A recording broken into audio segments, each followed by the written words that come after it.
So, have the Pittsburgh Steelers slipped out of the AFC playoff race? Have the Seattle Seahawks slipped out of the NFC playoff race? And which two people has slipped into our championship match in our fantasy league? Well, we're going to try to find out the answers to those questions and many others as we go into week 17 here on Fantasy Football Fever. And our show starts right about now. 15 seconds to air.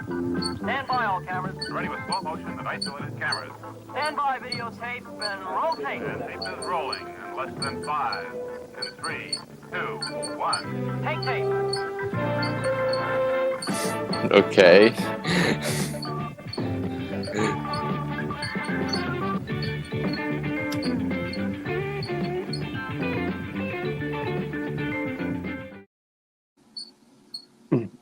Hey, what's good, everybody? Welcome into another edition of Fantasy Football Fever here on YouTube and on Twitch. And we are on Spotify, we are on Apple Podcasts.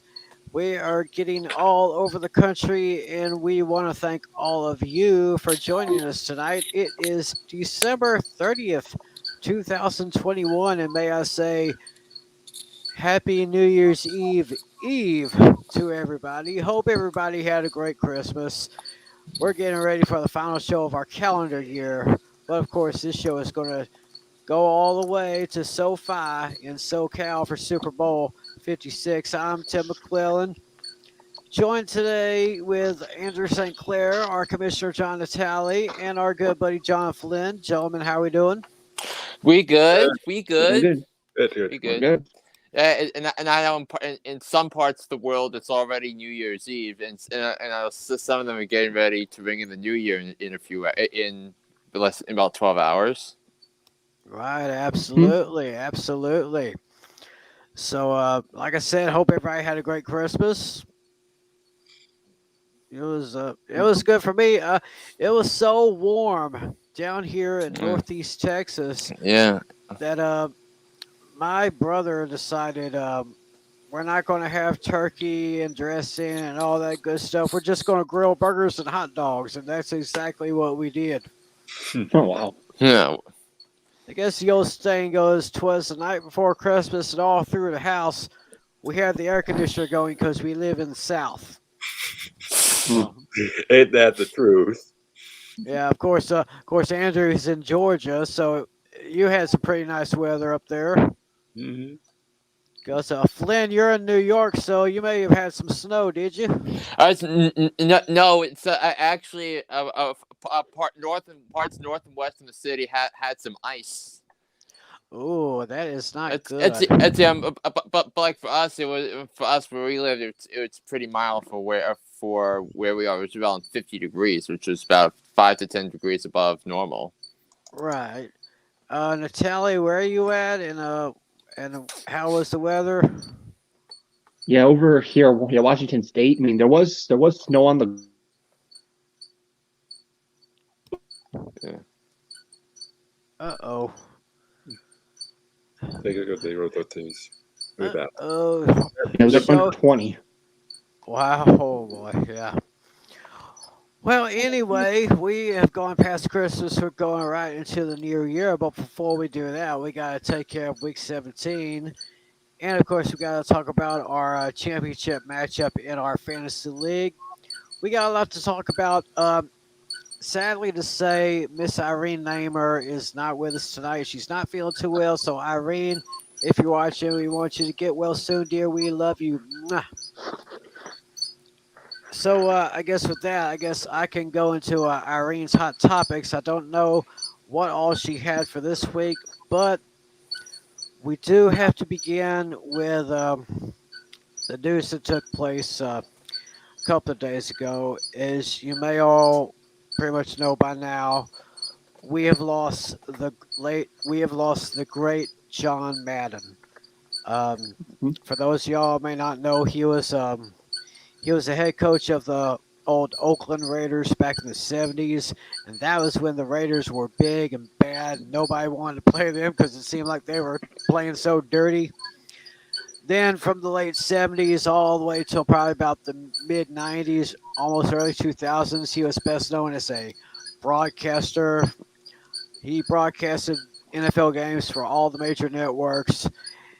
And of course, for the youngins out there who may be watching and listening, that is the man for whom the popular video game franchise was named. So, hey, Flynn, I think you told me about a day ago you had some very interesting comments you wanted to make about Coach Madden. Yeah, and this was how I started my own podcast, which I recorded this afternoon. And you could there's only one of a kind, and that's what John Madden was. And the way we think about football today, and that instead of the dumbing down of sports, which we see all across all across sport, and like baseball and basketball and hockey, but what John Madden did was more importantly as an educator, and if you watch the All Madden documentary, it is fantastic. So they talked about what John Madden as an educator, because he went to college, he received an education degree at Cal Poly, where he went to college, and then of course he played football for a while, and then of course it translated into a head coaching, and he just coached and wanted to educate people on how to play football, so much so that he said that he taught a class in college about how to watch football, and thus it translated into 3 decades of fans listening to John Madden and learning how to play the game, and whether it's through CBS, whether it's through Fox, through ABC and NBC with Pat Summerall and Al Michaels for all those years, that so he was just an educator, and he just loved what he did, and he was so successful at what he did, and everything he touched really turned to gold. He didn't know what losing was. I mean, the winningest head coach in NFL history among coaches that coached 100 or more games. So that and then all the advertisements he had, including the ones with Dr. Pepper in the 80s, and Tim McClellan could relate to that with Dr. Pepper.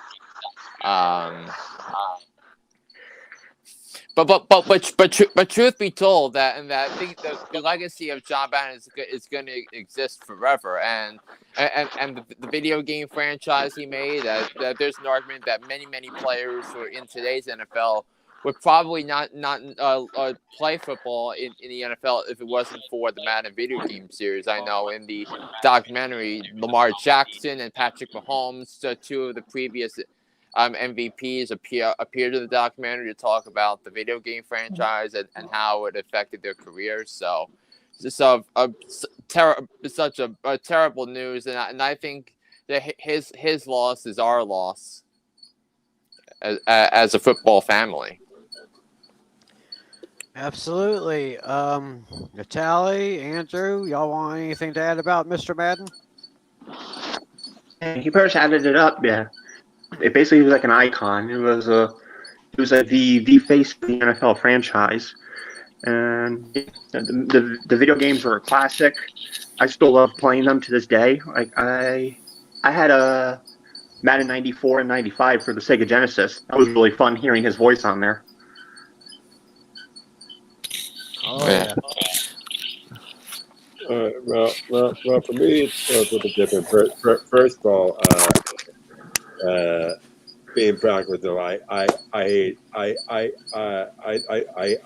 I think the most sad is when the Broncos beat the Raiders January 1st, 1977, 20-7, because in 1970s the Raiders were such powerhouse, and that was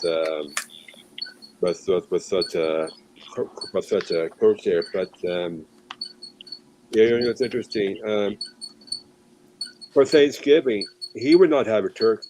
No. If I remember correctly, he would have a turducken. That's right, turducken, turkey. Yep. A chicken side, duck side, turkey. And in fact, I was just watching ESPN here a couple days ago, and they talk about how he would throw in the bus because he hated to fly on planes, and so about a pork chop. You like we use a pork to brush his hair or something like that, or something like that. It's so funny. Um, there's a lot of people out there who are gonna miss this great guy here, and you know, there's never gonna be another John Madden. All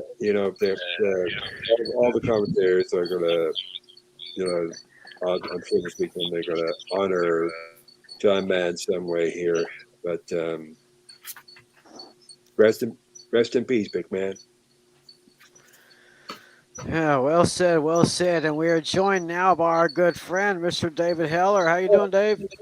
Hello again, everybody. I'm Peter Jennings at ABC News headquarters in New York. Coverage, of course, continues and will continue for the foreseeable future. Oh, David, you crack me up sometimes, but it's good to have you here. The guys and I were just talking about the late great John Madden. You got any words? Oh, there's only one word to describe John Madden, and that is a legend.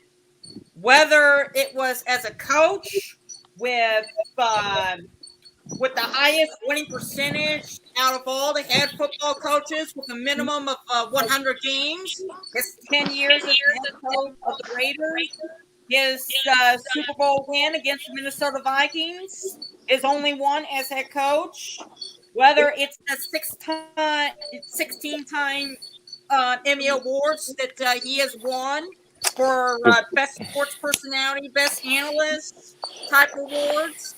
Good point. The fact that he is the only person to have worked at 4 major networks, which is CBS, Fox, ABC, NBC, all that, even his video games, EA Sports, Madden NFL. Before that, John Madden football. John Madden left a big time footprint on the football world, and John Madden is exactly the reason why I'm a football fan and why all of us in this room is a football fan. Rest in paradise, big time, John Madden. We love you. Amen, amen. I remember. Let me put in my comments. I remember back when I was growing up watching the Cowboys play. I knew that it was going to be a great match. It was going to be a great game because it seemed like 70% of the time those Cowboy games were called. Late great Pat Summerall and Coach Madden. In my opinion, the greatest broadcast team in the history of the National Football League. There have been so many that have been trying to imitate them, but there will never be a duo that can duplicate them. And I'll bet you anything they'll be calling the game up in heaven, looking down on SoFi Stadium. I can only imagine what they're going to be talking about. So, but anyway, John Madden, thanks for the memories. Thanks for all the great stuff. Rest in peace. And to John Madden, one final boom. Boom! Boom! That's right. Amen. Well, so that being said, we in our fantasy league have arrived at our championship matchup. But before we get to that, we got to talk about how we got there from last week. So, Andrew, yeah, go ahead, buddy.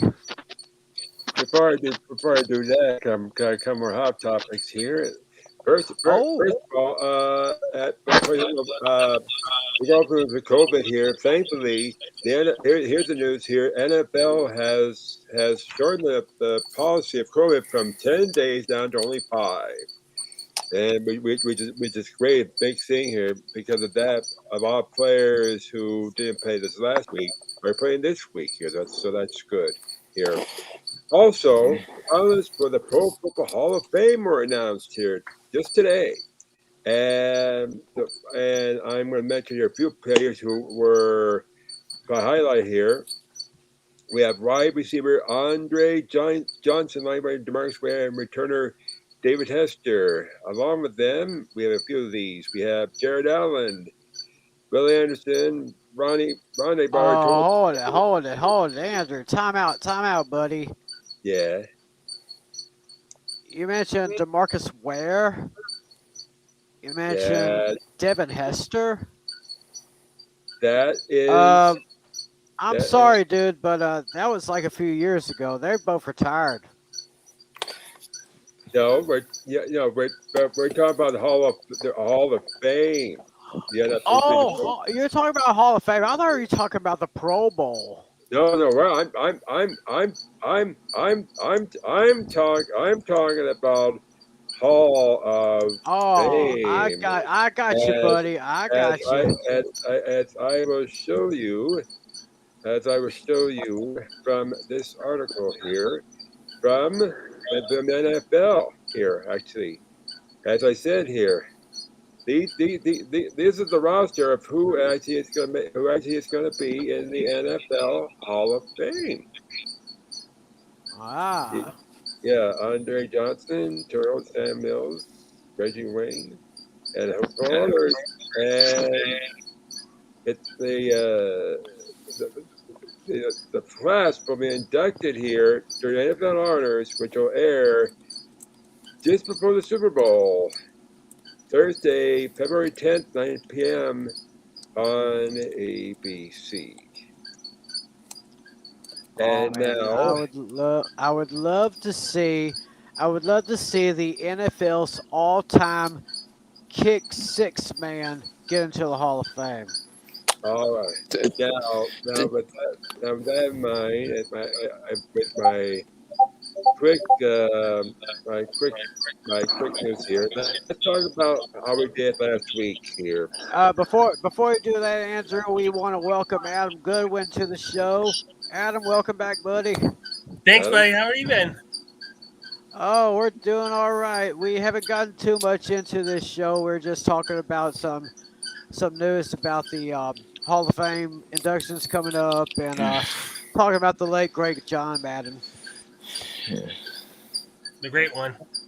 Oh, yes, the great one. Go ahead, Andrew. Sorry about that. Whoop. I was also going to say hello to you guys. I miss seeing you guys and talking to you guys. Thanks, Adam. All right, getting my phone here, ESPN here. Let's talk about last week in round 2. Now, first, we're going to reverse order. First of all, it's Adam versus Mark Fielder every week because I'm 2. For this week here, Adam beat Mark here 167 to 104.9. Next, we have Nick, who beat Alex Collins on analysis 178.6 to 145.7. In a game versus John versus John here, Natalie beat Flynn here 196.3 to 126.8 with the highest game of the week. And that's the loser bracket. In the winner's bracket here, Each is Irene here at the end of the week here. Tim, myself, Irene, and Rick. Here are the results here. In a surprise game here, thanks to Joe Burrow, who had a tremendous game here last night. Ricky Carroll beat Irene Namer 158.1 to 100.4. And the other fact here, I beat Tim 176.6 to 149.2. Which means, ladies and gentlemen, as we go into week 3, this is it here. And the finale is me versus Ricky. Projection scores right now, me 158.8 to 131.7. We have Irene versus Tim for third place, with Tim ferrying Irene by 1.8, 147.4 to 145.6. Nick versus Natalie, with Natalie currently projected 168.5 to Nick's 158.5. We have Flynn versus Tottenham, with Flynn with the 146.7 to 113.7. And Adam Oliver 139.7, 97.3. That's right, folks. You're talking to one of the finalists here. This is my first time ever making the finale here, but it should be good here. But that's the scoreboard for last week and for this week here. Now remember, folks, this might be the final week of our league, but it's not the end of our show. We'll be back next week. Tim will explain that here before we wrap this up here. But anyway, that concludes the scoreboard report here. Back to you, Tim. All right. Thank you, Andrew. So it's going to be Andrew and Ricky in the championship matchup. They have to strategize very carefully, get the right roster going, and may the best player win. And for all you out there, all you finalists in all your leagues, go ahead and make your roster selections. Get the right ones made. And good luck to all of you in your championship matches.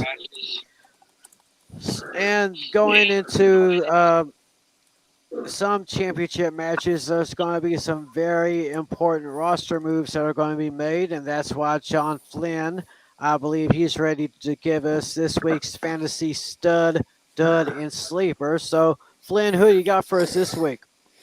Okay, so my fantasy dud has been a disappointment this year in my other league, and that's Terry McLaurin, wide receiver for the Washington No Names. And Terry McLaurin, he came through as a promising wide receiver the last couple of seasons for Washington, but with Washington's quarterback situation a mess and things outside of his control. Yeah, he's really regrets this year, and he's got a matchup against the Philadelphia Eagles on Sunday, and the Eagles defense has been flying around the last few weeks, and I think having been covered up against Darius Slay, who has been terrific this year, I think that's a matchup nightmare for Terry McLaurin owners in fantasy. My fantasy sleeper this year in Week 17 is Cole Komet, the former Notre Dame tight end who's now with the Chicago Bears. He's got a matchup against the New York Football Giants on Sunday, and Cole Komet is a popular starter in some instances, and he's going to get his fair share of targets against the Giants, who have had trouble covering tight ends all year long. So I think in terms of the in terms of him getting targets, he's been getting his fair share of targets the last few weeks, and I think the same thing will happen here as the Bears take on the Giants on Sunday. And then my fantasy stud of Week 17 in the NFL, Matthew Stafford owners, you need to start him. Matthew Stafford, quarterback of the LA Rams, and listen, Stafford's coming off a game where he threw 3 interceptions, and yet the Rams still put up 30 points. And if you saw the way Joe Burrow took down the Baltimore Ravens defense last week, 525 passing yards and 4 touchdowns. I mean, please, I think everybody's been tearing apart this Baltimore secondary, and I think Matthew Stafford will be the latest customers to the feasting of Baltimore's defense. Cooper Kupp is going to have a big game. I think Van Jefferson's going to have a big game. And a big development with this Rams game, which we're going to start off with the Rams and Ravens coming up, is the return of Cam Akers, which is a significant deal when it comes to being successful in the playoffs. And I think having Cam Akers back is a significant deal here. And I think Stafford's going to benefit from it with the Ravens turning some attention toward Mr. Akers. So Matthew Stafford will have a field day. All right. So that's the fantasy stuff for this week. So y'all might want to take some notes on that. There will be a quiz later. Nah, I'm just kidding. But anyway, why don't we go ahead and go into week 17 of the NFL, which ordinarily would be the final week of the regular season. However, because of the new rule that they instituted before the season started, there is now 18 weeks. So this is actually the next to the last week of the regular season. And why don't we go ahead and take Mr. Flynn's lead and talk about this first game right here. It is the LA Rams at the Baltimore Ravens. Noon game. We have no Thursday games, no Friday, no Saturdays, just all Sunday and Monday. So we'll just start with the Rams at the Ravens. 1 p.m. Eastern kickoff on Fox. And Andrew, you got the line for that? Yes, I do. We have the Rams by 4.5. Rams by 4.5. So, Andrew, let's go ahead and get this thing going. What do you see here? Thank you, Tim. Let's see here. The Rams are probably the best teams right now out there here. And I see absolutely no problem with that being Baltimore here. Give me the Rams by double digits. I'll give the Rams by double digits here, 35-21. No, 35-14. 35-14. Flynn. Hold on 1 second, and I have the Rams too, and listen, I mentioned Matthew Stafford didn't have a great day, but yet the Rams still hung 30 on the Minnesota Vikings, and I think the Rams are going to have another big day, and when the schedule came out, this was going to be billed as one of the great games of the home stretch of the season with both teams in the playoff conversation here, but Baltimore has been fading because they've lost each of the last 3 games since the bye weekend, and the Rams are already assured of making the playoffs with their victory over Minnesota on Sunday, and I think that they'll continue their trend and they'll take down the Ravens. I think it's going to be a high-scoring game. Give me the Rams to win 35-26. All right, Adam, what do you got on this one? I'm going to say the Rams by the same score like Flynn said. Flynn said. I agree with him. Oh, so you agree with the score there that Flynn said. David, what do you say, sir? Yes.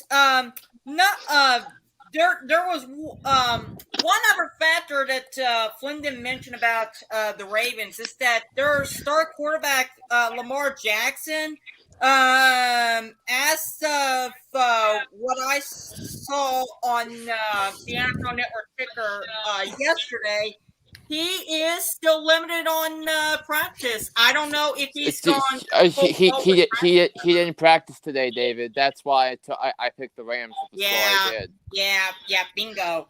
Yeah, with Jackson not being able to go because of his injury, give me the Rams to win this one I'm gonna say they put up 35, like what Flynn and Adam have, but I see the Rams defense being able to take down the Ravens offense that is still hurting from the fact that they don't have Lamar Jackson. So give me Rams 35, Rams 10, or excuse me, Rams 35, Ravens 10.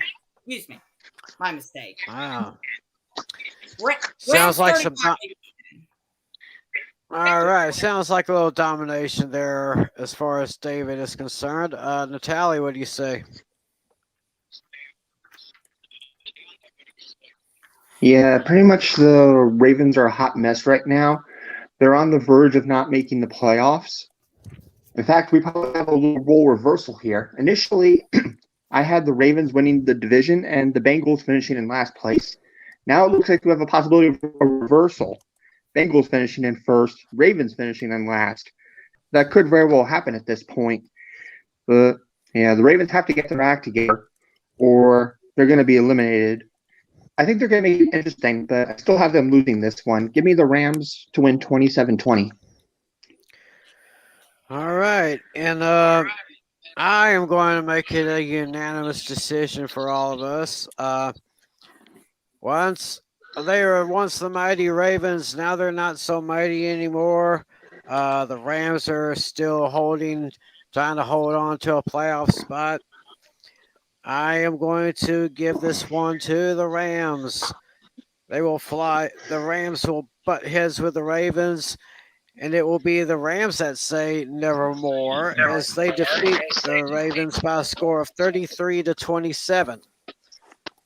Give this one to Tim, the are you Rams. trying to be like the next Edgar Allan Poe? Because if you're going to try and steal my lines from every team I make fun of, that's my job.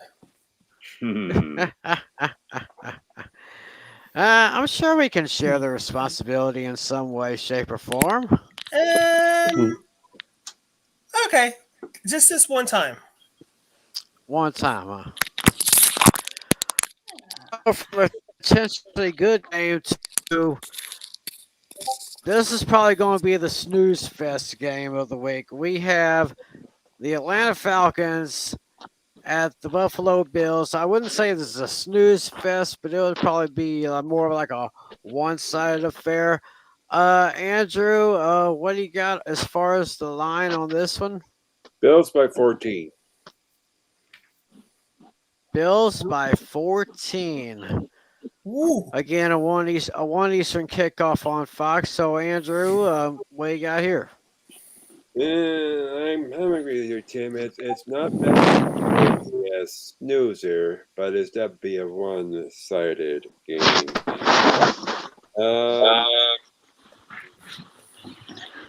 Give me the Bills by 14, 28-14. All righty then, Flynn.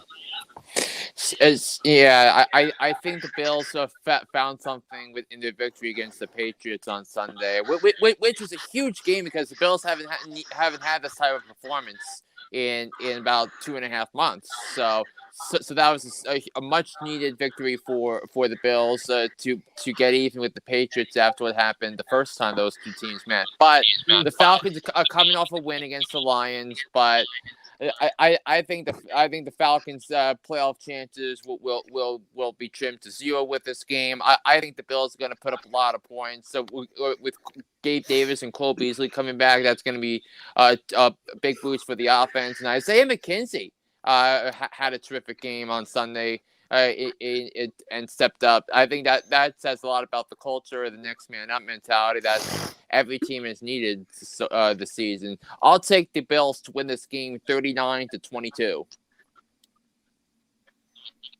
All righty then, Adam, who do you see here? What are the favorites for Buffalo to win? Bills are favored by 14. All right. We're talking about a bird that flies like a falcon. A Buffalo Bills food object. Oh, damn. I'm going to say an upset.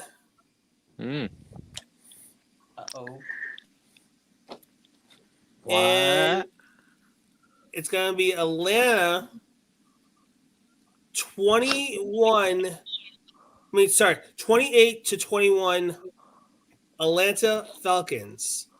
Mm. Oh my.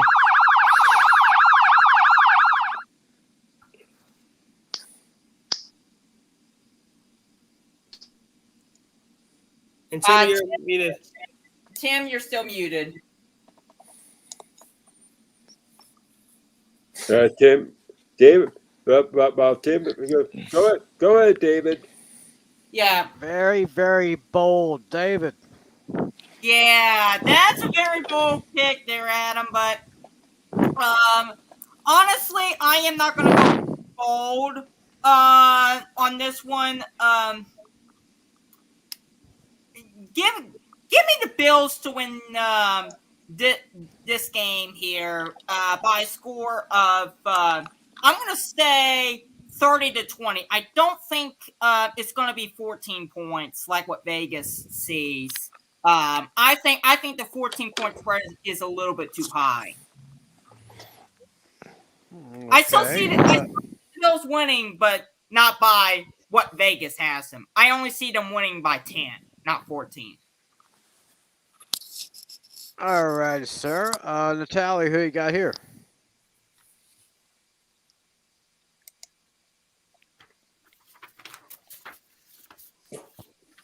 Natalie, can you hear me?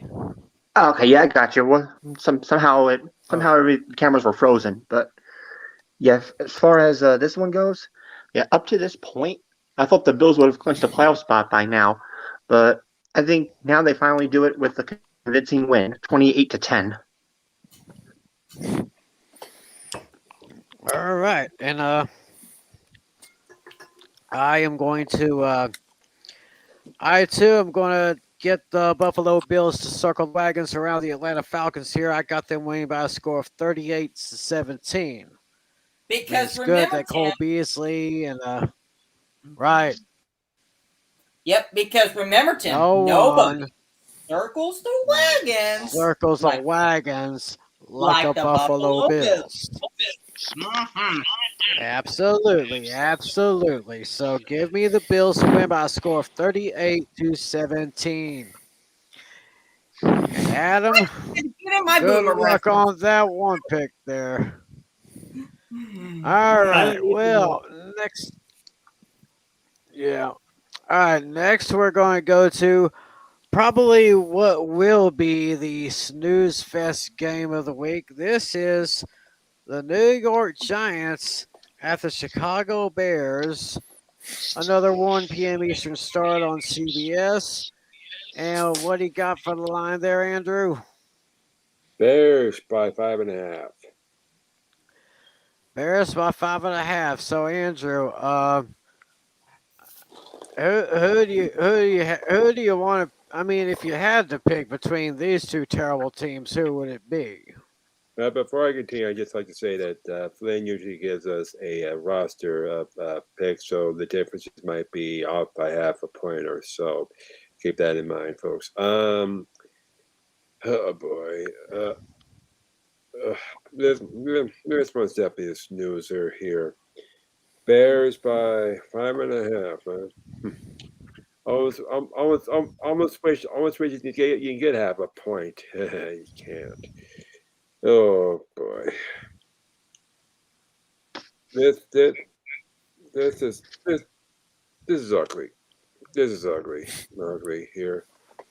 I don't think the Bears are going to make a thing. I think it's going to be a struggle on both offense and defense. At the end, I think the Bears will somehow squeak. Barely here. Give me the Bears over the Giants 14-10. Sounds like a low scoring game there. Go ahead, Flynn. Never in a million years did I think I would utter these words. I love the Bears this week. I'm gonna take What? the Bears to win and cover. Oh boy! The fact that the Giants are 5.5-point underdogs against Matt Nagy and the defunct Chicago Bears tells you everything you need to know about the Giants. They're the worst team in the NFC. They're rudderless. They're clueless. And here's something: they have not scored a meaningful touchdown since Daniel Jones' last start, which was 4 weeks ago. I want you to think about this again. Natalie's here as a Giants fan, and you guys all here as football observers. The New York Giants have not scored a meaningful touchdown in the last 4 weeks. So and I'll take you a step further. The Giants, they scored. Hold on, let's see. They scored 9 points, 21 points. 6 points and 10 points in their 4 games. So that's 46 points. So the Cowboys nearly surpassed that total in the first half of their game against Washington on Sunday night. So I love the Bears in this one. Mike Glennon is inept. Jake Fromm turned out to be an eh. I'll take the Bears to win this game 22-8. 22-8. Now that is a very, very unusual score, but of course that would be very possible. So Adam, it's a mess of a game, but who you got? It's more than a mess of a game. It's a 5 more minutes. Well, let's see. We got the All Green Giant versus Winnie the Pooh, the Bears. Very nice analogy. I like that. Yes. Hey, it can be worse than Grizzly Adams. Hey. There you go. There you go. All right, go ahead. And I hate both teams. Mm-hmm. Flynn, what did you say your score was? 22-8. I'm going to raise you on that one. Same score, but add a 0 to the Giants. The final score, 31 to zippity doo dah. 31-0.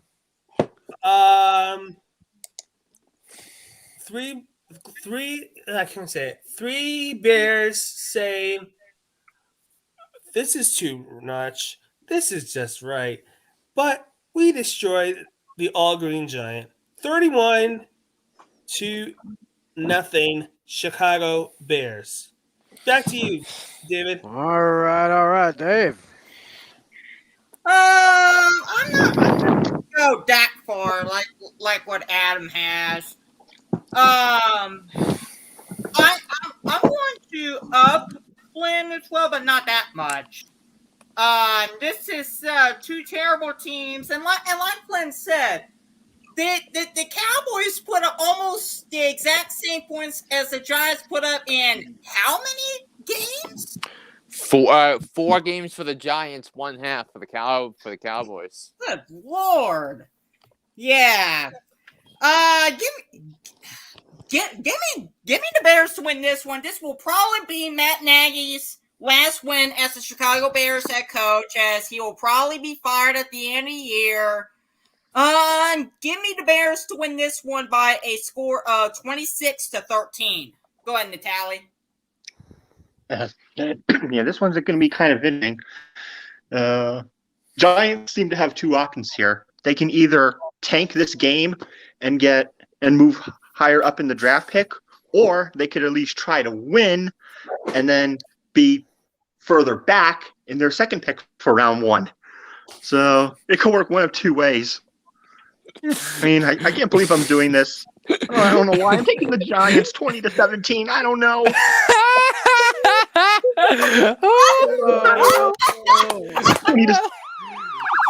Get that special graphic up. Leave the Giants with some dignity, please. Giants will eliminate the Bears. Giants will eliminate them from playoff contention. Just give it. The Bears are already eliminated, Vitaly.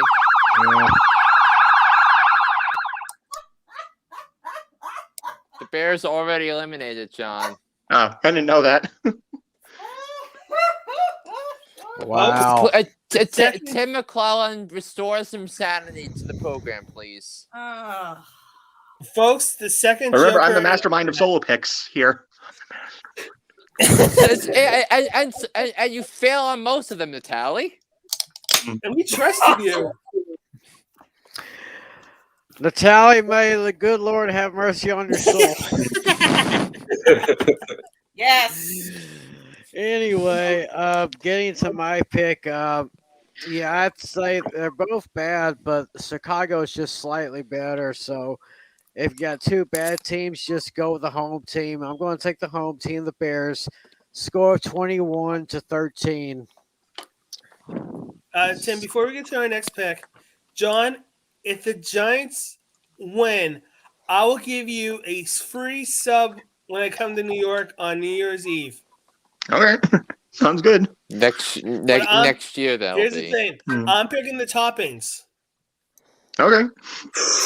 Pick on it? Yeah. Oh, boy. We have a bet on a Subway. Because It's kind of weird because I had Subway for lunch today, so it's kind of weird y'all said that.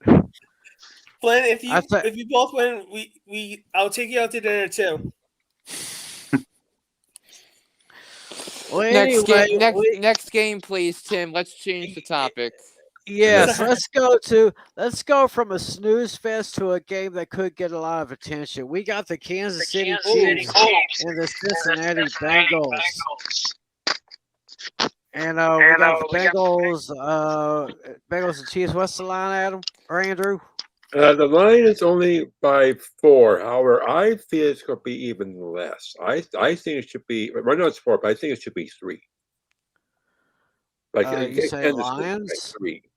But right now it's Kansas City by 4. Kansas City by 4. So Andrew, this is a much better game than the last one we talked about. Who you got? Indeed. Then this one is probably going to be probably my game of the week as well. You probably have two of the best quarterbacks right now. You got Mahomes for the Bengals. I'm sorry for the Chiefs. You got Burrow for the Bengals. Last week, how many yards did they have last week? Did Burrow have 530 yards? 525. 525. And obviously, this one obviously means the most to me. Obviously, I see it being so close. How close are we talking about? Bengals Chiefs. This game is going to be so evenly matched that 4 quarters will not be enough. I just see them going to overtime, and I'm going to say game of the Chiefs by 7, 35-28. All right, Flynn. Yeah, I think this is my one of my the 2 best games for the week. And the CBS is sending the Jim Nantz, Tony Romo, Tracy Wolfson crew there, and so that's why it's a big game, man.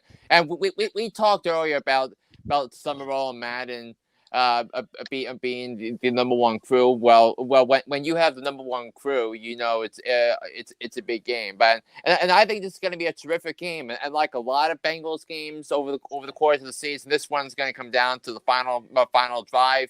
And I think Mahomes is going to lead the Bengals to a game-winning drive, and Harrison Butker will kick the winning field goal at the end. Give me the Bengals to cover. I'll take the Chiefs to win 27-24. Adam? Oh. This is not Adam. This is Blacksmith, good one. And I'm facing my counterpart, the Tiger, not the eye of the Tiger. And I'm going to say the Chiefs by a smoke single, 28-21 overtime. Oh, an overtime touchdown by the Chiefs, according to Adam. Dave. Chief Adam, get it right. Chief Adam. Oh. Hey, Chief Adam. Ugh. David. All right. I might be the only one here. I don't know, but I could very well possibly be the only one who doesn't see an overtime game. This is going to be a very important game for both teams, and the fact that you have the number one crew of Nance, Romo, and Wolfson on the call, it's going to be a big deal for sure. Give me the Bengals to win this one by a field goal 23-20 over Kansas City. That's an upset. That's an upset special graphic, Tim. Put it up. I think so.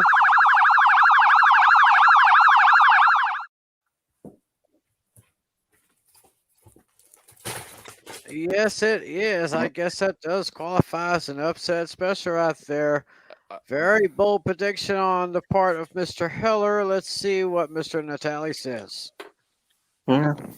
Yeah, I will admit, Bengals look really good this season. I had them in last place, but yeah, so far they've proved me wrong. They're definitely going to make this interesting, but I think they're going to come up a bit short. It's hard to go against Mahomes, so give me the Chiefs 27-20. All right. Well, I am going to say that, yes, even though the Bengals are having a better season than what I expected, I actually see Kansas City taking this one. And hopefully Kansas City will hold on to that number one seed in the AFC. Give me the Chiefs to win this one by a score of 35-21.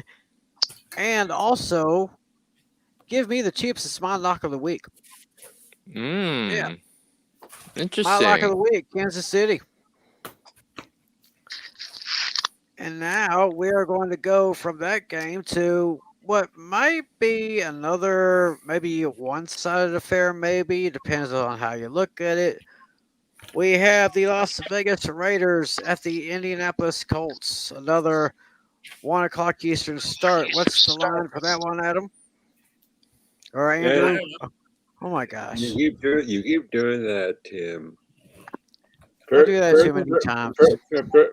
First of all, I feel CBS should have this game instead of Fox. I think you guys would agree with me on this one. Colts by 7. All right, Colts by 7, Andrew. So, who do you got? Well. First of all, you already know this, but before the game, if Fox is going to take a few minutes to honor John Madden, we know that's going to happen. Right. As for the game,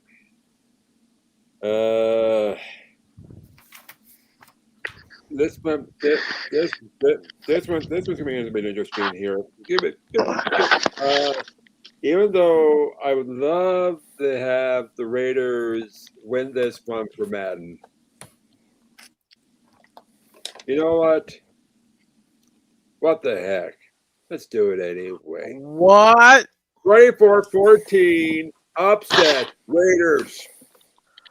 Oh my goodness! Oh my goodness! I can't believe I just heard it. Hey, why not? Why not? I doubt it's going to happen, but why not? Well, go figure. Tim, you're muted. There you go.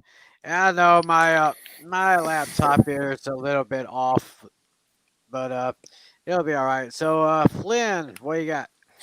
And it's actually Andrew picking the Raiders as an upset isn't as crazy as it sounds because Carson Wentz is on the COVID reserve list right now, and we need to know what his status is. Wentz is one of the players. So whose quarantine time is lower because of the CDC guidelines, which is crazy what's going on over there right now. But I digress.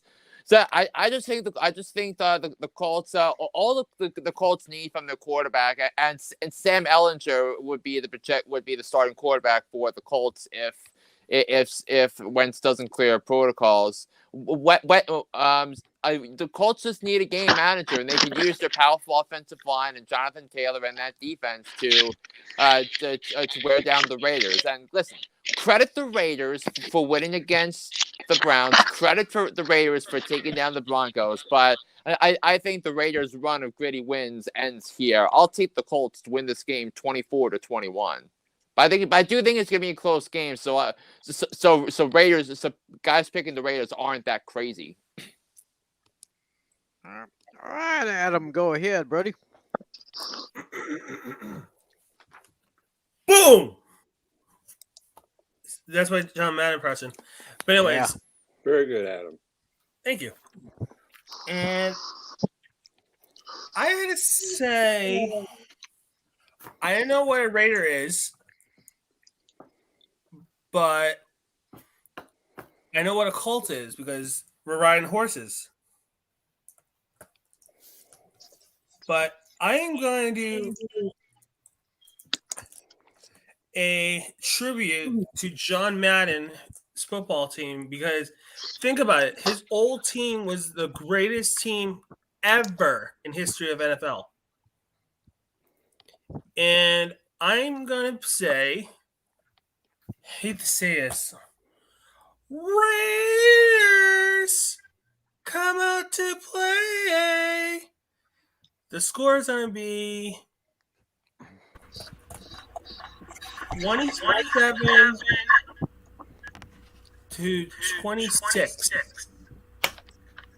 And that is my lock of the week. Oh, he's locking the Raiders. And an upset. Wow. And I'll swallow that key if I die. All right, Dave. Yeah. You know what? Actually, Andrew and Adam are not crazy about picking the Raiders here. The Raiders are definitely going to play their hearts out in honor of John Madden. I do think it's going to be a close game. How close it is? Well, close enough. I'm going to say overtime. I think the Colts get the game-winning touchdown over the Raiders. Give me the Colts to win by a score of 24-21 overtime. All right, you're going to tally. Yeah, I think this game is going to be a real squeaker. It's going to come down to the last drive. In the end, I see the Colts pulling it off by a single point, 28-27. All righty then. As much as I'd like to take the Raiders on behalf of the late great John Madden, I cannot do that. I think Jonathan Taylor is just one bad young brother who is going to be rushing all over the secondary. I think he can get maybe 2,000 yards by the end of this season. Give me the Colts to take down the Raiders, and yes, it's going to be close. But I got the Colts winning this one by a score of 27-23. There's some echoing. Yes, there is a serious echo somewhere. And while we figure out where that's so while we figure out where that's coming from, There we go. It's probably Flynn. And maybe. Now we got Jacksonville Jaguars at the New England Patriots on CBS at 1 Eastern. Andrew, the line. We have the Patriots by 16. Patriots by how much? 16. Okay. All right, Andrew. This may seem a little bit one-sided. Yeah.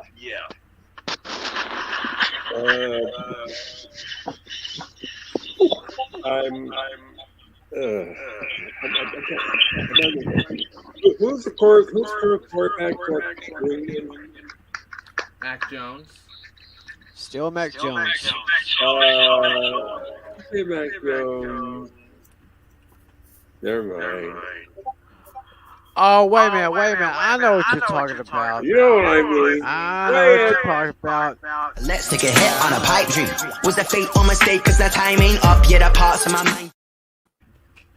The heck was that? He's not here. We kind of, Right. Yeah. I think the Patriots are just gonna. How do I say this? I know. Manhandle Jaguars here. Give me the Patriots by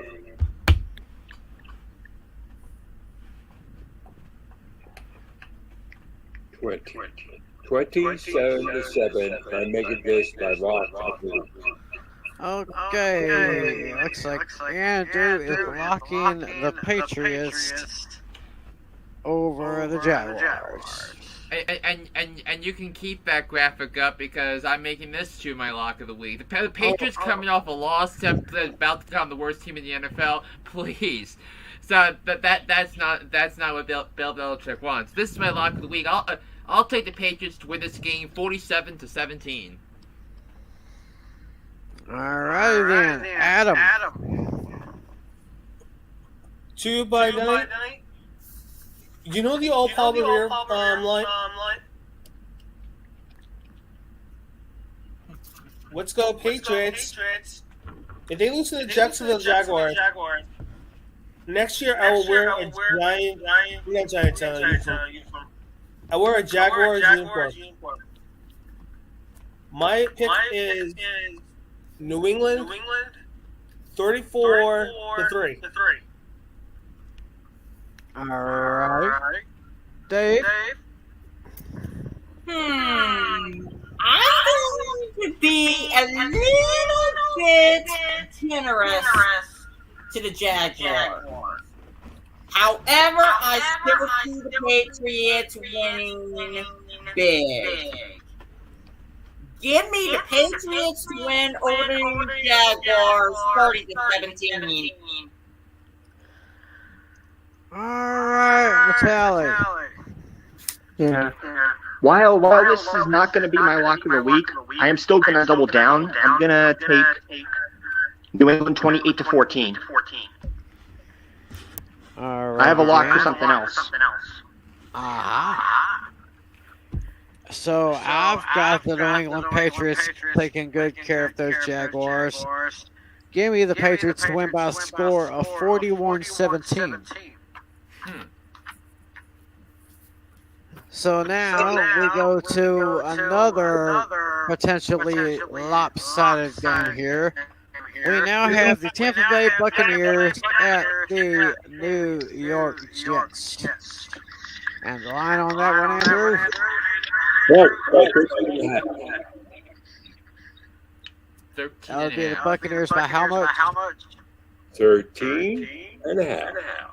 13.5 for the Buccaneers and Mr. Tom Brady. Hating from the sideline, a flag on the play, like Julio with them. What song is that? That's pretty cool. All right, Andrew. Well, I've already made a lock of the week here, so I can't do it again here. Brady, Let me put it this way. Even if there was a blizzard for the Jets here, the Brady would still figure out some way to win here. Give me the Bucks by 17. No. Make it 18, 28 to 10. Alrighty then. Flynn, what'd you say? Before any Jets fans say, "Whoa, the Jets beating the Jaguars is terrible for our draft prospects." No, if you have a rookie quarterback, you need to see him develop, and Zach Wilson has actually been playing some solid football over the last 3 or 4 weeks, and that's a really positive sign going into the offseason. He's been cutting down on the turnovers. He's been leading sustained drives, and he's been putting his team in position to win football games, and that's what he needs from a quarterback in this league, the ability to win football games. So with that being said, Tampa's defense is decimated by injuries, and I think the Jets are going to put up a ton of points, but I just think the Buccaneers are going to run all over them. I'll take. On the offensive side of the football, I'll take the Buccaneers to win this game. Bucks 38, Jets 28. Interesting. All right, Adam. Armington. You call me the Buccaneers? Or just fly high like the Jet?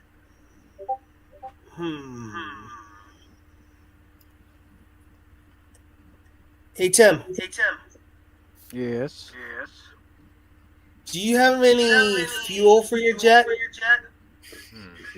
Do I have any fuel for my Jets? Yes. Well, for one thing, they're not my Jets. Hey, at least they're not playing the West Side Story music. I'm going to say the Buccaneers are going to drown the Jets by a score of 33 to 3. All right, looks like the threes are wild here. All right. All right, Dave. J-E-T-S. Just in the season. Right. For Pete Flynn's sake, give me the Buccaneers to win this one by a score of 28 to 10. All right, Natalie. Let's see. Well, I was already daring and picking one New York team. Do I dare and pick another one? I'm not placing that bet on that Well, this is my lock of the week. Bucks over Jets, 34 to 10. All right, Natalia is locking up the Bucks for this week. I already locked the Kansas City Chiefs, but I know that Tampa Bay is going to roll over those New York Jets. It's going to be kind of like a game I remember in 1985 when the Bears had that unbelievable season. I believe the Cowboys played a game at Soldier Field, and the Bears totally annihilated them by a score of 44-0.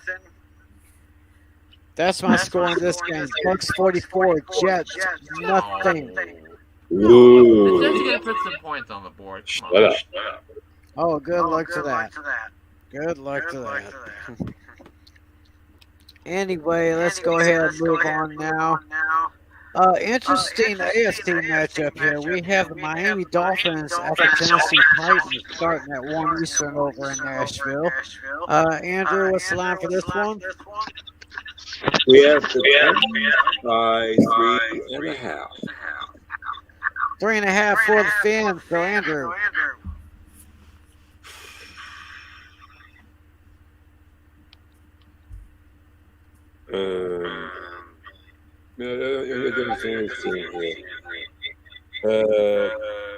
the Dolphins, probably one of the worst teams since they came here, and now they've lost 7 and they've won 7 in a row. I see it as 8.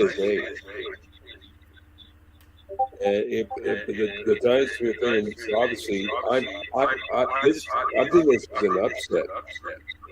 Give me the Dolphins here, 21-10.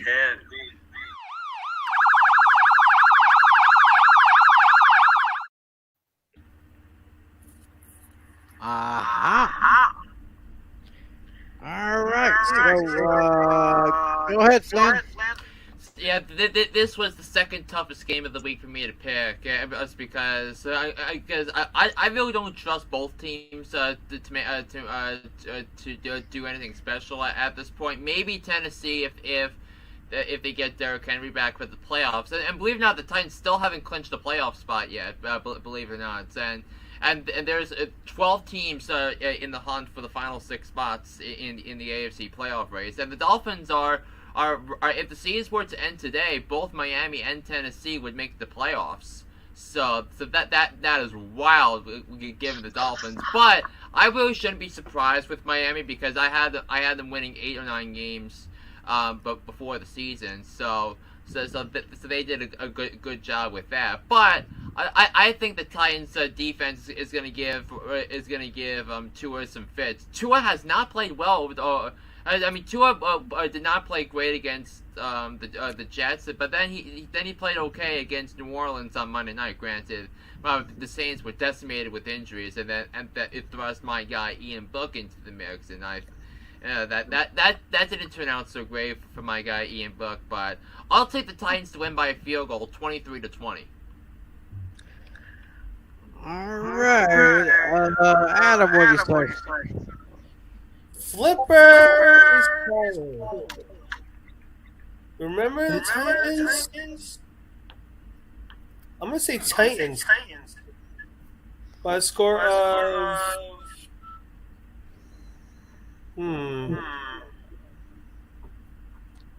28-21. Okay, David. I know. What's that, Adam? I know we're not there to be Sunday Night Football, but I'm gonna give you my pick because I'm going to bed. Vikings Packers. And I'm gonna give it to you right now. Packers versus the Sting team. Packers are going to pack up the Vikings and cork them up. But I'm going to say the Vikings by a score of 33-32. Lock of the week / upset. All right. Do you ever feel like a misfit? Everything. All right, guys. Good night. Good night, Adam. Nighty-night. Yeah. Yes, guys. send me the rest of your picks, okay? See you guys again. Yes, send me the rest of your picks, okay? All right, just send me the list from Facebook. All right. Well, that wasn't necessarily Irene's lock of the week. That was Adam's lock of the week. That was a mistake on my part. All right, so David, who you got? Yeah. Oh, let's see. Last week, I picked against the Titans, and they won. The week before, I picked the Titans to win, and they lost. So, I'm going to the Dolphins points to cover. But I do have the Titans winning by exactly 3 points. 23-20. That's my score. Yeah, that's what Flynn said there. What's the tally say? Yeah, this was actually the hardest one for me to decide.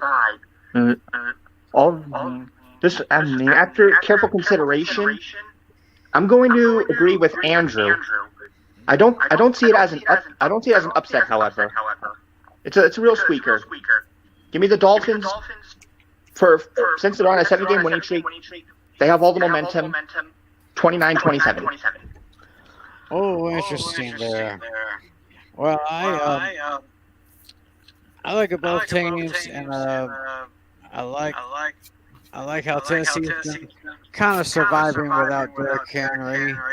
But Miami has just been really hot at just the right time, making a real push for the AFC playoffs. So give me the Dolphins to beat the Titans by a score of 28-26. To be fair, I'd like to ask before we continue here. I just chatted with Irene, and we did the Bucs game already, right? Yeah. But she has the Bucs as her lock of the week. Yeah, I think we established. I mean, we kind of established that. So. Well, we kind of figured that because we know Irene loves Tom Brady, right? Hating from the sideline, a flag on the play, like Julio with them. I'm just making it official. Yeah. Okay. Yeah. Also, to be fair, the Titans have been going against me on my pick anyway, so you guys might be right, and the Dolphins do win. We'll just have to wait what happens. So, well, I mean, I've had trouble picking Titans games all year, so I mean, please, I don't blame you.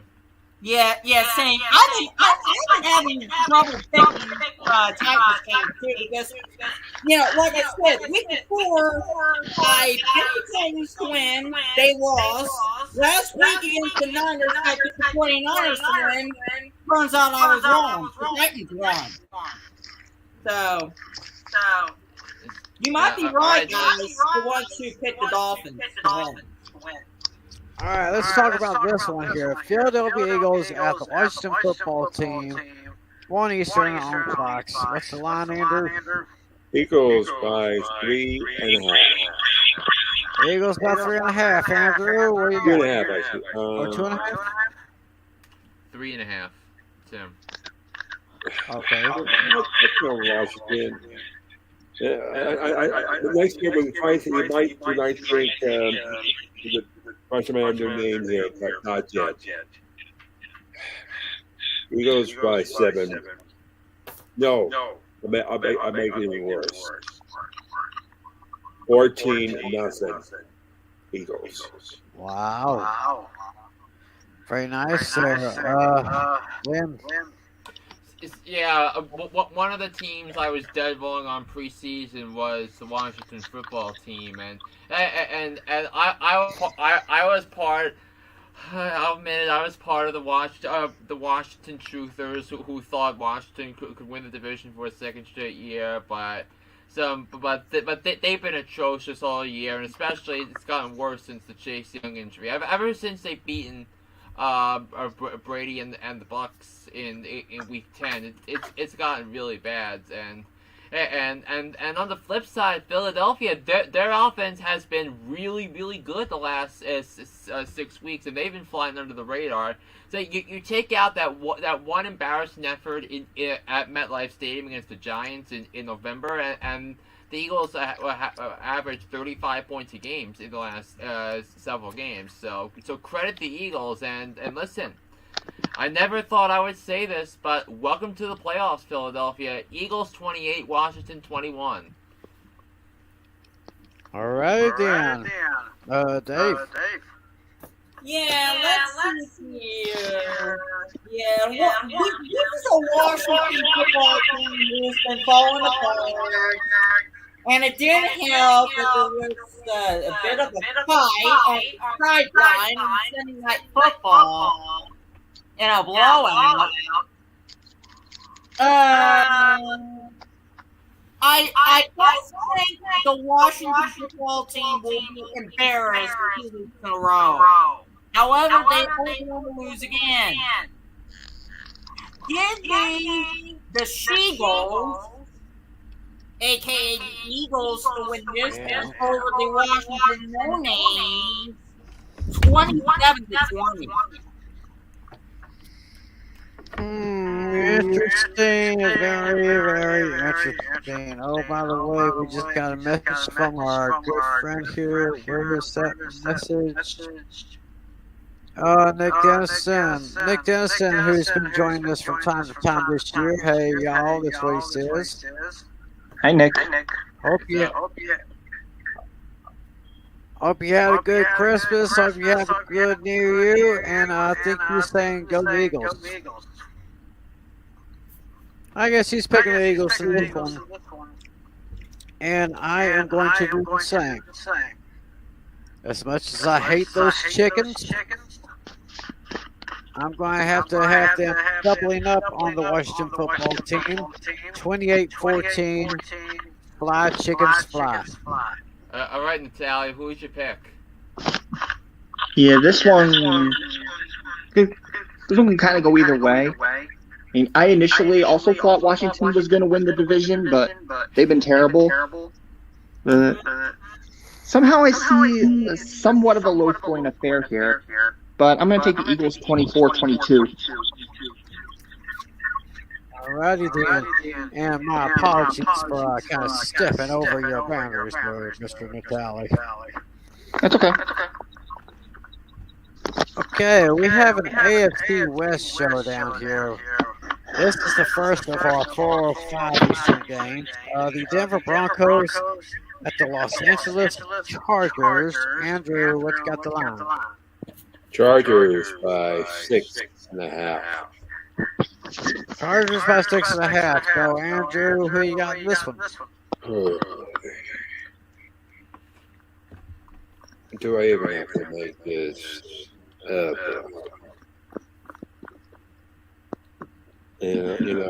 Back in 97, 98, back years when the Broncos made the Super Bowl, the Chargers were not that good. This year they are. I hate to say this, but I think the Broncos are 500 here, and they're going to be mathematically eliminated from the playoffs here.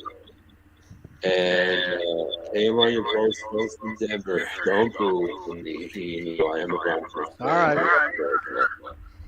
I hate to do this here because I'm worse than supposed to pass the Broncos Raiders. Give me the Chargers.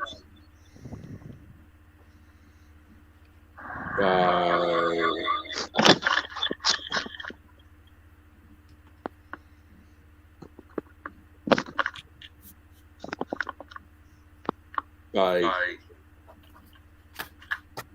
10. 24-14. Bridgewater is out. Watt is back in. Now for a moment. Too little, too late. Yeah. You know, for a moment there, when you were in there deep thought, I thought I would have to feel some vibes coming off your head to figure out what you're kind of pick here. I know, I do a little bit slow here. All right, Flynn, go ahead.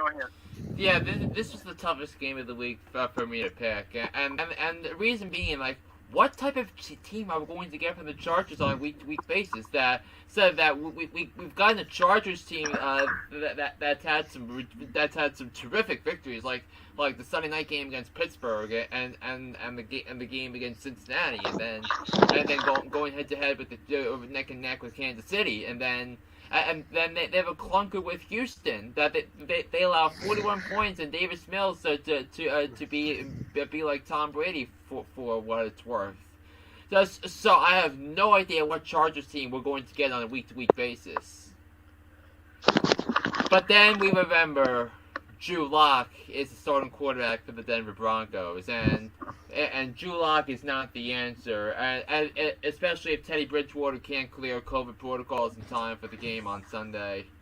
I'll take the Chargers to win and cover 24-14 as we say hello to our guy Nick Dennison.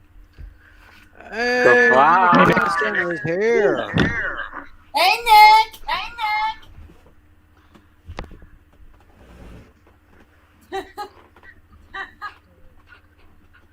got a big old grin on his face. He must be happy about something.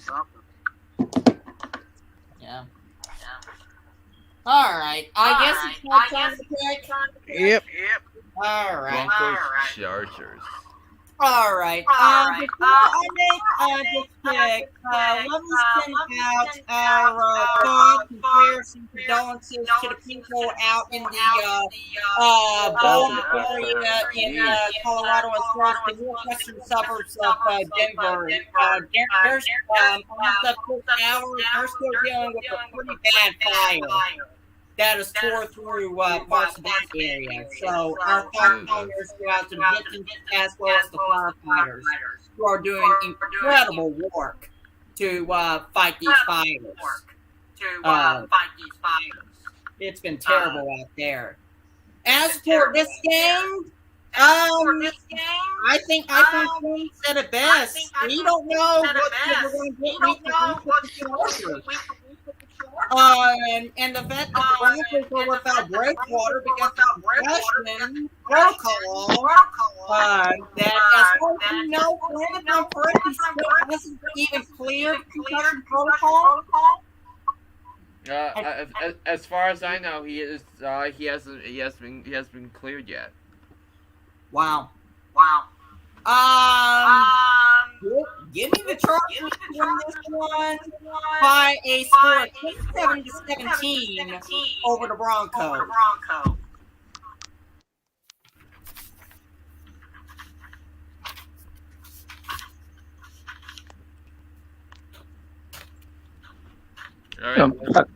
Okay, I guess I'm next then.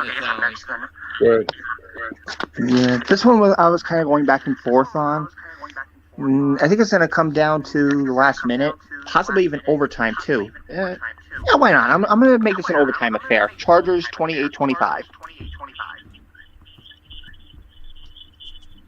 28-25. In overtime. Overtime. What? We lost, Tim. We can't hear you.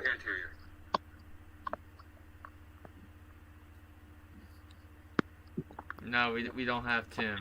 Tim, we can't hear you. Right, here we go.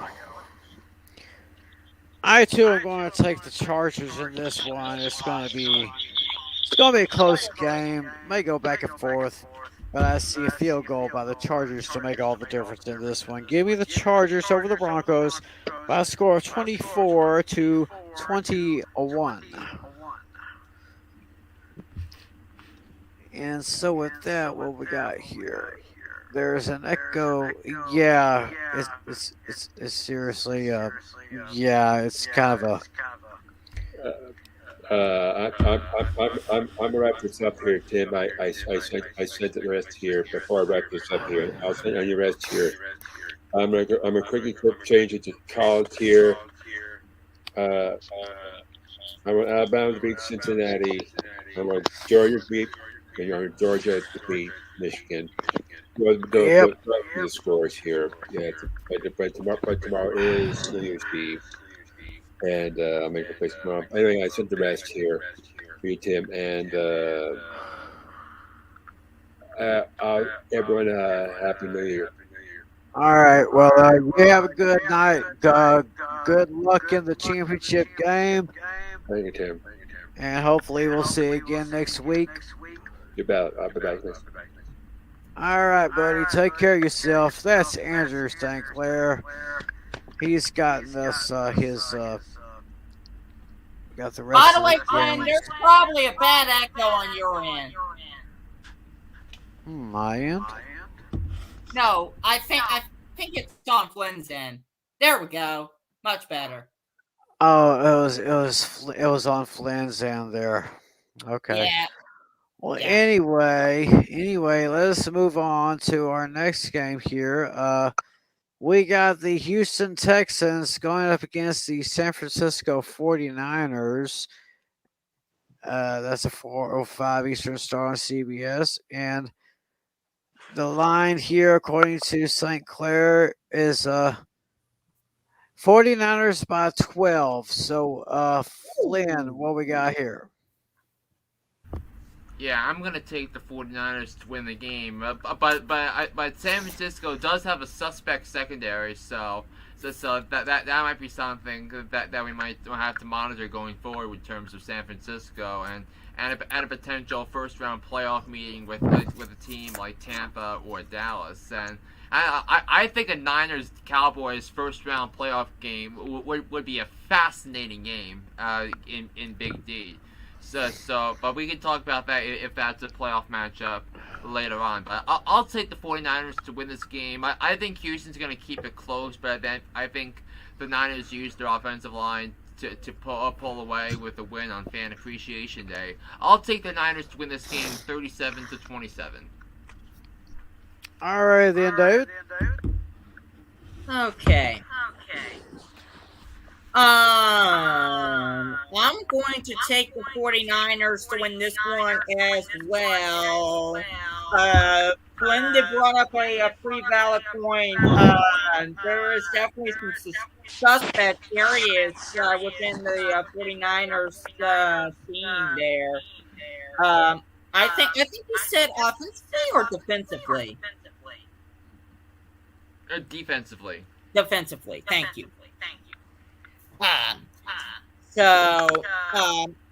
Still, give me the 49ers to win this one pretty big here by a score of 31-20 over the Texans. All right, Natalia, who you got here? Yeah, although the 49ers running backs look a little sketchy right now, I'm still going to give it to them in a close affair, 23-16. All right, then I will make this unanimous, and I'm going to give the 49ers a big 30-10 win over the Texans. So now we go to what probably could be one of the two games of the week, in my opinion. We got the Arizona Cardinals against my Dallas Cowboys and my Dallas Cowboys team. Yes, that's right, Dave. We're both Cowboy fans here. And let's see that note from St. Clair. He said Dallas is by 6.5. Woo! So Flynn, what you got? I think it's gonna be a closer game than it sounds, because Arizona, although Arizona has struggled, but you need to keep in mind that DeAndre Hopkins isn't available, and that really takes some wind out of Kyler Murray's offense. And think about what Kyler Murray was his rookie year compared to his second year. DeAndre Hopkins was a big difference in that lineup, and he's a playmaker. But so I think Arizona's defense will do a yeoman's job keeping them in the game against the vaunted Dallas offense, which is now the number one offense in the NFL in terms of points scored. I'll take the Cowboys to win the game 28-24. All right, I'm going to hold off on Dave here. Let's go to Natalie. Yeah, this one was a kind of a tough one for me to pick. This could honestly go either way. Both teams are pretty equal on both sides. I actually see this game having the highest combined point total. Both teams are going to score in the 30s.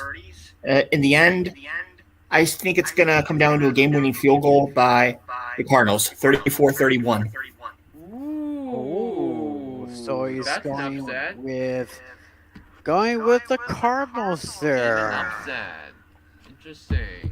Okay, so David, let me hear you defend our boys. All right. Well, let's see. Last week I thought it was going to be a close game against the Washington No Names. We all know what that turned out to be. It wasn't even close at all. Nah, not even close. Hey, here's the thing, though. It was a good thing for both Tim and I, but if you were a Washington no-name fan, that was one of those games where you were probably throwing things at the TV and doing all sorts of stuff. Hopefully this time around against Arizona, it's going to be a much more closer game. keep in mind that this is the Cardinals team that has struggled the last few weeks. Lost teams like the Lions and the Colts, and now they're facing the possibility of going from the 1 seed to now having to play a wild card game. Give me, in the end though, give me Dallas to win this one by a score of 30-26. The Cardinals is going to keep this one close, but Dallas will pull it out at the end. Dallas offense, I really think it's that.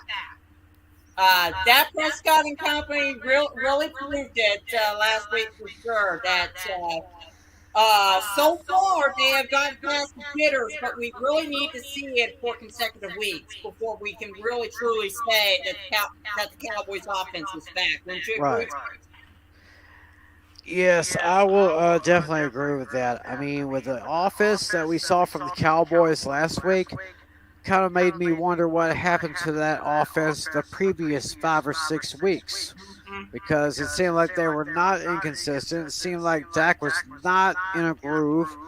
But now, but I just kind of see a little bit more of that consistency. I mean, I'm not saying scoring up so many points. I'm just saying making completions and all that stuff. And don't risk yourself too much by rushing for a first down unless you really have to. But yeah, I agree with what you said. And the defense is just almost. Oh my gosh, I cannot say enough about how much I love this rookie Michael Parsons. He is like the second coming of Lawrence Taylor. I mean, this guy is just all over the place. He is coming to your left. He is coming to your right. He'll be coming right at you. And pair number 11 along with number 7, Trayvon Diggs, the 7-11 combination in Dallas, that is going to be something big. And also keep this in mind, Tim, before you make this pick. The last defensive rookie to win the defensive rookie of the year was the aforementioned Lawrence Taylor. Well, yes, that was true. That's true. And so that would be a rarity right there if Michael Parsons can win the Defensive Player of the Year. Yes, he could. It's going to be the defense that's going to hold Kyler Murray down, but Cardinals going to make it interesting. But I'm taking the Cowboys to the end here. Give me the Cowboys by a score of 30-24. I'll almost have the exact same score as you, Dave, but I'm saying 30-24. Yeah. It'll definitely be a close game, but I think Trayvon Diggs will probably get an interception. Mike Parsons will probably get sacks and really prove his case for why he should be the first rookie to win Defensive Player of the Year since Lawrence Taylor. Absolutely. It's time now to go to the NFC South. We have the Carolina Panthers at the New Orleans Saints. And let's see, Andrew says it's the Saints by 6.5. So, Flynn, who we got here? Yeah, this is a game I don't want to pick. And first of all, why was it flexed to 4:25? I don't know. It was originally 1:00 game. It should have stayed there, but I digress. I'll take the Saints to win. I don't trust either team in this one. But the Saints are getting guys back from COVID, so I think that's what's going to bail out the Saints in this one. Saints 19, Panthers 16. All right, Dave. Yeah, I definitely agree with Flynn on that. That decision to flex Tampa Saints to 4:25 Eastern is a little bit suspect considering the fact that the Saints lost to the Dolphins on Monday Night Football. But of course, we have to factor in that the Saints had a lot of players that were on the reserve COVID list, and they are getting some of those guys back. But I just have to wonder if they're getting those guys back 1 week too late. However, I digress. I do think the Saints will pull out in the end. This is the Panthers team that is terrible right now. They're going to be probably searching for a franchise quarterback in the offseason for sure. They're giving Cam Darnold a second chance, and now benching Cam Newton again, who is 0-5 as the starter of this season. And you could talk about all the stats with Cam Newton in his second stint with the Carolina Panthers, but it's been garbage. No question about that. Yeah. Give me, as far as this game is concerned, I have the Saints winning this one by a score of 24-9 over Carolina. Pretty brutal there. Natalie. Yeah, both of the teams have their share of problems. I think it's going to be close, but in the end, unfortunately, Carolina will not be bringing the pain. The Saints are going to win this one 23-19. Okay, well, I've been kind of going both ways on this one here, and it seems like the Saints are they're just not the team they used to be, and I don't know. I mean, Taysom Hill might still be the starter. And you also have to remember, too, Jameis Winston, their main starter going into the season that got hurt, he's going to be a free agent in the offseason. Yeah, but for that reason, I guess I'm the only person that's going the other way on this game here. I said stick a fork in the Saints because they're done. If the Panthers get only one more victory this year, it's going to be this week. I'm taking the Panthers to win by a score of 30-24. And that's an upset special for you, Tim. Well, that is not actually my official upset special. That will come a little bit later. But right now, we got to talk about the Detroit Lions and the Seattle Seahawks. Let me go ahead and get that up there here. And let's see what Andrew says. We have Seattle by 7. Seattle by 7 there, Flynn. All right, Tim. Upset special. Give me the team with the better head coach and the better offensive line and the better defense. I love the Lions. They've been covering spreads all year. I think the Lions. I think Russell Wilson and Pete Carroll go out at Lumen Field on a whimper. I think the Lions are more motivated. Dan Campbell's gotten these guys to play hard all year. I'll take the Lions to win this game 17-14 on the road.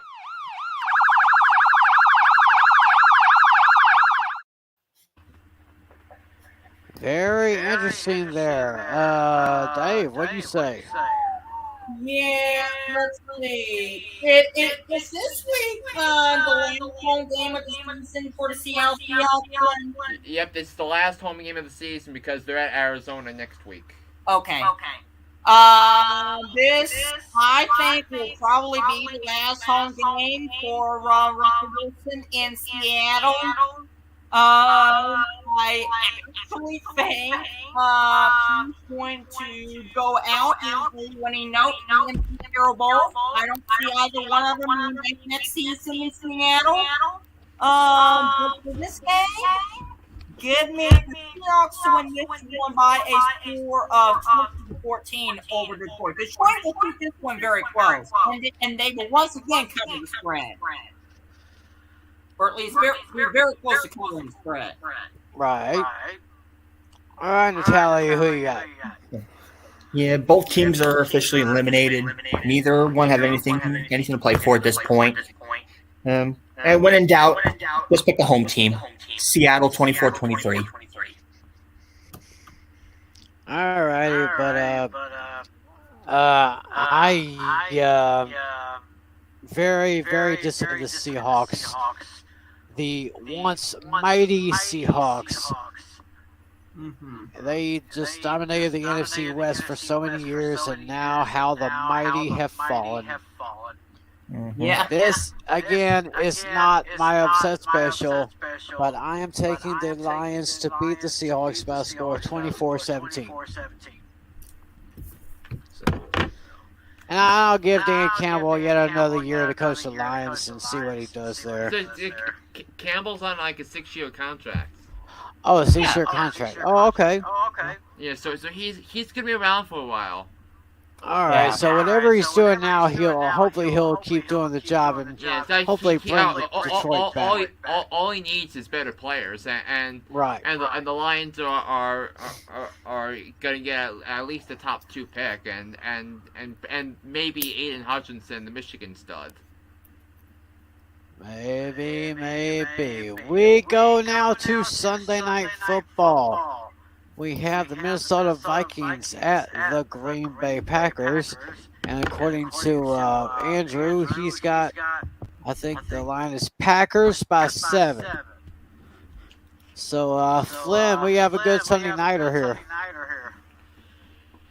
Yeah, and it's going to be the coldest game of the season for any team up to this point. And kickoff temperature is supposed to be around 5 degrees. So if you know anything about Packers football, by the way, wind chills can be around 10 below on Sunday night in Green Bay. So this is a huge advantage that favors the Packers.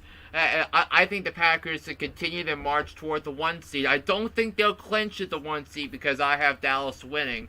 But I'll take the Packers to win this one handily, 35-20 over the Vikings. All right, Dave. Yeah, I forgot to mention this too when we were talking about Dallas and Arizona, but I do think it will come down to Week 18 as far as who will claim the number 1 overall seed in the NFC. As for this game, this one is going to be a critical game here. Packers only favored by 7. The Vikings are going to play this one pretty close. I really think it's going to hit 7 points. I actually think it's going to be closer than that. So close. I actually think that 4 quarters may not be enough. Oh boy. In the end, give me the Minnesota Vikings to win this one in overtime by a score of 26-20. Oh boy. He's going with the Vikings. I guess that will qualify.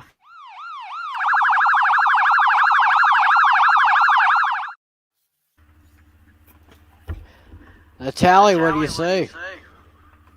Yeah, this one could kind of go either way. And the Vikings are going to be without a key receiver, Adam Thielen. He's on IR.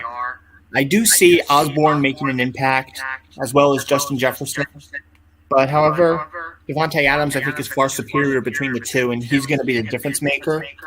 I see it going down to the last minute, and I see a game-winning field goal kicked by Crosby. So give me the Packers 31-28. All righty, then. Well, the Packers have to basically win out to hold on to that number 1 seed in the East, or another one NFC overall seed. That's what I meant to say. Cowboys can win out, and the Packers only have to lose 1 game for the Cowboys to take the top seed. And call me crazy, but I'm sounding the alarm on this one.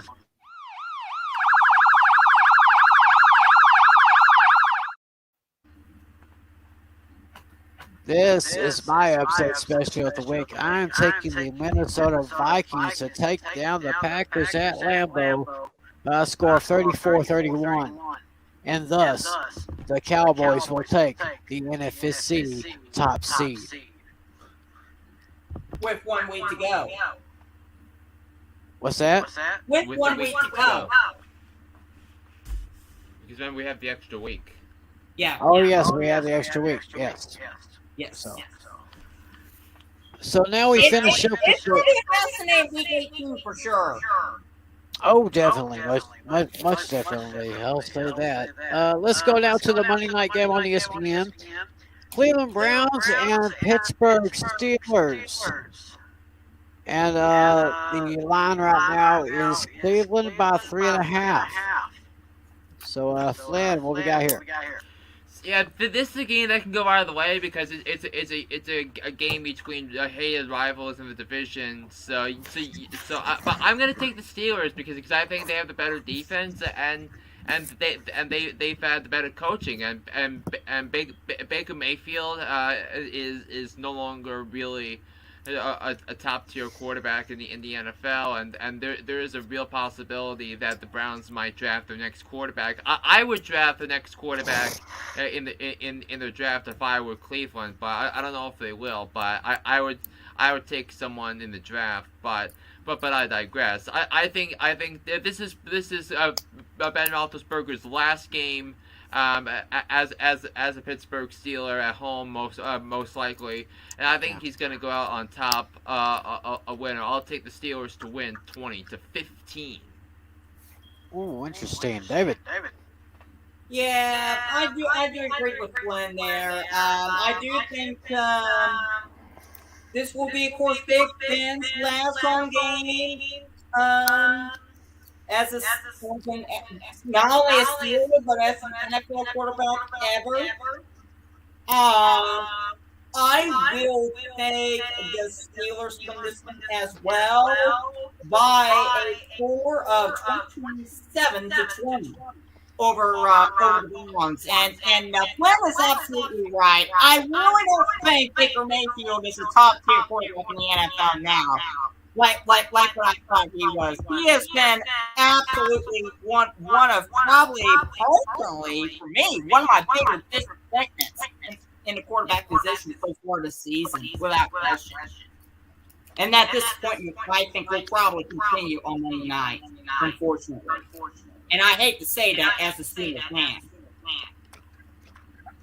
All right, Natalie. Ooh. Yeah, this one was a very close one for me. This can go either way. I mean, I could be mistaken, but I think neither team will be eliminated with a loss. But it could come down to week 18. Which is crazy. In the state of the AFC North, crazy. Mm-hmm. Yeah, like I said, I could be wrong. I don't think either one is facing elimination. So whoever wins will really have a must-win for week 18, essentially. After consideration, since this is Big Ben's last home game, I got to give it to them. Give me the Steelers 20-16. All right, and I am going to take the Steelers myself by a score of 33-21. Cleveland was once really, really good this season, but they kind of slipped off a little bit. Steelers have slipped a few times, but I think this is time for Big Ben to go out as a winner. Mm-hmm.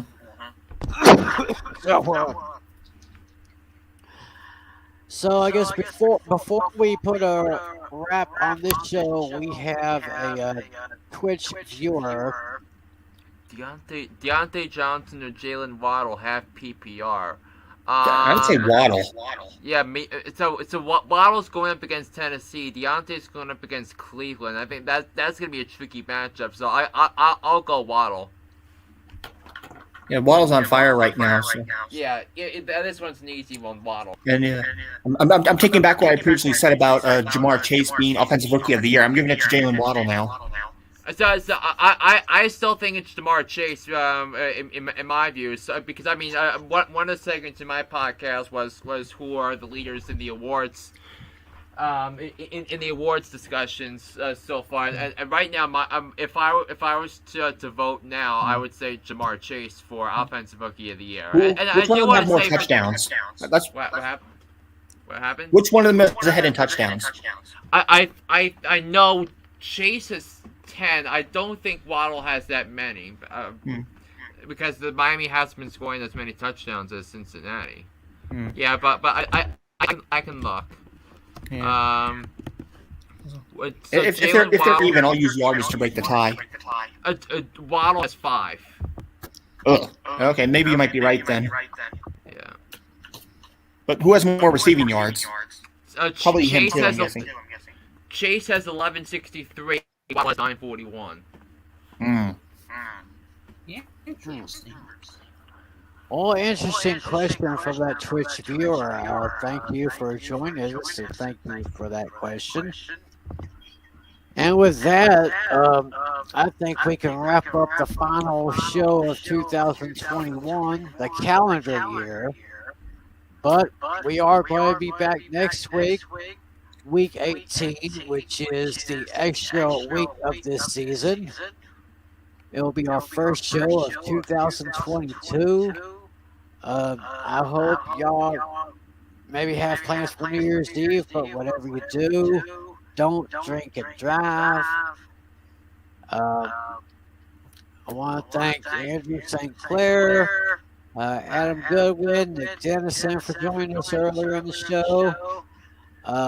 Good luck to Andrew and Ricky in our Fantasy League Championship matchup. We'll let y'all know who came out on top next week.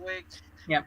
And between now and then, I'm going to have to find somewhere I can create some kind of certificate of achievement, just like I did for a couple of years ago. So, Dave, thanks for joining me, buddy. Yes, and by the way, real quick before we go, if you were to ask me who my picks are for the college football playoff semis that is coming up tomorrow. Oh, yes. I am going to, and you might want to sound the alarm on this one, I'm going to pick Cincinnati or